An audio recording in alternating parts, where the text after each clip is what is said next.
राजा प्रताप, स्वाभिमान और बलिदान की अमर कहानी।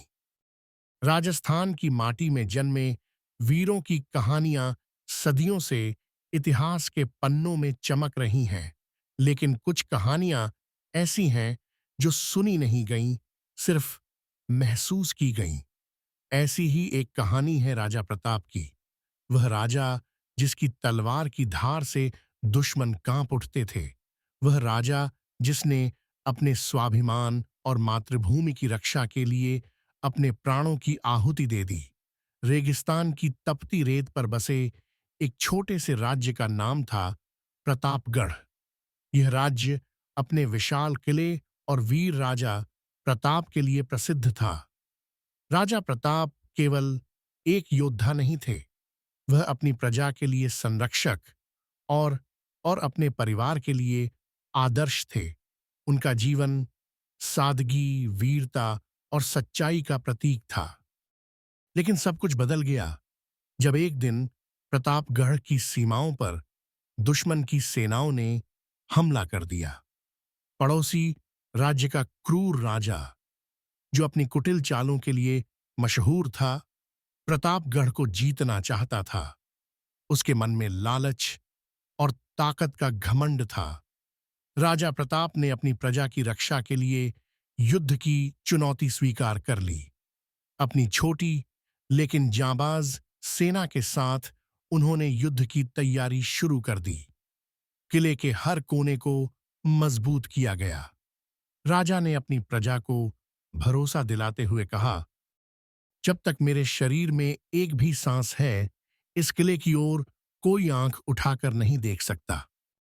युद्ध से पहले की रात राजा प्रताप ने किले के देवी मंदिर में जाकर कसम खाई, चाहे कुछ भी हो जाए, मैं अपने किले और प्रजा के लिए आखिरी दम तक लड़ूंगा। ठीक। अगले दिन युद्ध शुरू हुआ। दुश्मन की सेना विशाल थी, लेकिन राजा प्रताप और उनके सैनिकों का हौसला उससे कहीं ज्यादा मजबूत। तलवारों की चमक और ढालों की गूंज से मैदान गूंज उठा। राजा प्रताप अपने वफादार घोड़े चेतक पर सवार होकर दुश्मनों को धूल चटा रहे थे।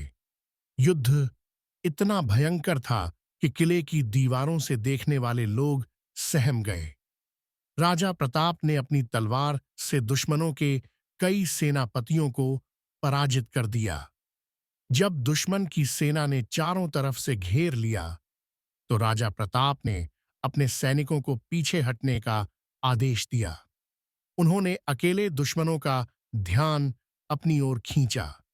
यह वह क्षण था जब राजा ने अपने राज्य और प्रजा के लिए अपनी जान देने का फैसला कर लिया। राजा प्रताप अकेले ही दुश्मन की विशाल सेना का सामना कर रहे थे। मेरा शरीर भले ही हार जाए, लेकिन प्रतापगढ़ का स्वाभिमान अमर रहेगा। राजा प्रताप युद्ध भूमि में शहीद हो गए, लेकिन उनका बलिदान व्यर्थ नहीं गया। उनकी वीरता ने दुश्मन के हौसले तोड़ दिए। उनकी गाथा आज भी राजस्थान की हवाओं में गूंजती है। राजा प्रताप की यह कहानी हमें न केवल वीरता का सबक देती है, बल्कि यह सिखाती है कि अपने कर्तव्य और मातृभूमि की रक्षा के लिए हर त्याग आवश्यक है।